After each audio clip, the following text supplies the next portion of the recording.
Welcome to The Explainer. Today, we're digging into a book that wasn't just a bestseller, it was a full-blown cultural phenomenon. We're breaking down Sheryl Sandberg's Lean In to really get at its core message about women, work, and the will to lead. Sandberg kicks things off with this line, and wow, it doesn't pull any punches. And this sentence isn't just there for shock value. It's the entire setup for the huge question her book tries to answer. For a long time, it really felt like progress was a sure thing. But Sandberg's whole point is that somewhere along the way, that progress stalled out. And while she's super clear that external barriers, like bias, are absolutely real, she also challenges women to look inward at the barriers we put up for ourselves. All right, so what does this stalled revolution actually look like on the ground? It's not just some vague idea. You can actually see it. You can measure it, especially at the very top. It often starts with these small, almost unnoticeable choices. Sandberg tells the story about a big meeting she hosted at Facebook. The men, they all walked in and took a seat at the main conference table. But the senior women who were there, they went and sat in the chairs on the side of the room. They literally chose not to take a seat at the table. And when you add up all these small individual moments of hesitation, they create a massive global problem. When the book came out of 195 countries in the world, just 17 were led by women. And it's pretty much the same story in the corporate world. At the time, only 21 of the Fortune 500 companies had a woman as CEO. And like Sandberg points out, this isn't because there's a lack of talent. It's because there's a leak in the pipeline right at the very top. And wow, if you really want a picture of how slow this change has been, just look at the pay gap.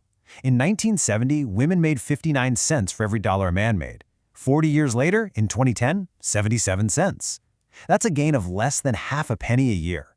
The revolution didn't just stall, it slowed to a crawl. So this really begs the question, what's behind all this? What is causing this gap? Well, Sandberg's diagnosis points to a couple of really deep-seated internal challenges, ones that usually start way before a woman even gets her first job. First up is what she calls the leadership ambition gap. Think about it. From the time we're little kids, the messages are totally different. When a little boy takes charge on the playground, we call him a leader. But when a little girl does the exact same thing, she gets called bossy. And that one word is designed to do one thing, put the brakes on her ambition. And all that early messaging, it feeds right into this other huge hurdle, impostor syndrome. This is that little voice in your head, the one that's always whispering, "You're a fraud. You just got lucky. And any minute now, everyone's going to figure it out." And Sandberg has this perfect story from her own college days that just nails this. After a really hard exam, she and her roommate were totally freaking out, convinced they had failed. Meanwhile, her brother, who was in the same class, walked out cool as a cucumber and said, "Oh yeah, I aced that." And the punchline? They all got A's. The difference was never their ability, it was all about their confidence. But okay, let's say a woman manages to push past that confidence gap, and she actually becomes successful. You'd think that's the end of it, right? Well, not exactly. That's when she runs smack into a much bigger, and honestly, a much more punishing problem. It's a social trap. Okay, check this out. There's this famous business school study that is just wow. It gets right to the heart of the issue.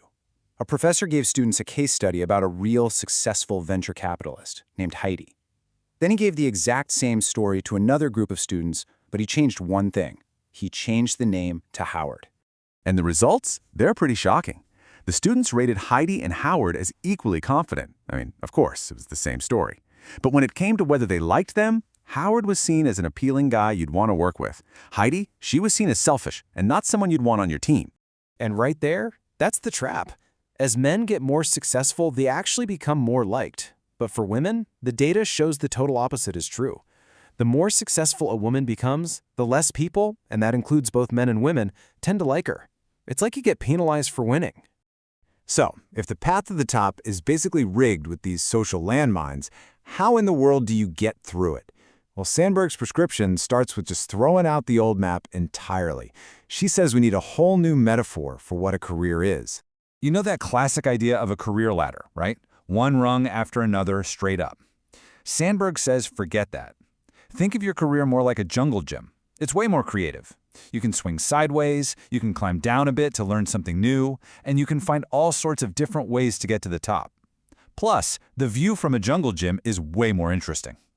So with this jungle gym mindset, what's the most important thing? It's all about growth. And nothing sums this up better than this killer piece of advice she got from Eric Schmidt back when she was on the fence about joining a little startup you might have heard of, called Google. Find the rocket ship. Okay, so what does this jungle gym thinking actually look like in practice? Well, first, you start chasing growth, not just a fancy title. Second, you've got to be willing to take some risks. And third, and this is a big one, you have to stop waiting until you feel 100% ready. Research shows that men will apply for a job when they meet just 60% of the qualifications, but women tend to wait until they check every single box. You got to just go for it. And all of this advice, sitting at the table, the jungle gym, taking risks, it all builds to the book's central, most powerful challenge. And it's less about a strategy and more about a complete shift in your mindset. At the end of the day, Sandberg argues that so much of this comes down to one thing: fear. The fear of not being liked, we saw that with the Heidi and Howard study. The fear of making the wrong choice on the career jungle gym. The fear of being judged, the fear of failure, and of course what she calls that holy trinity of fear for women, being a bad mother, a bad wife, or a bad daughter. But here's the key takeaway. The goal isn't to magically become fearless. I mean, come on, that's not realistic. The real challenge is to feel the fear and do it anyway.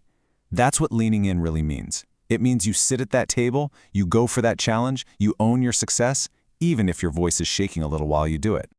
And that brings us to the final, powerful question that kind of wraps this whole thing up. It's a question for anyone, really, no matter who you are or what you do. So we're going to leave you with this to think about. What would you do if you weren't afraid?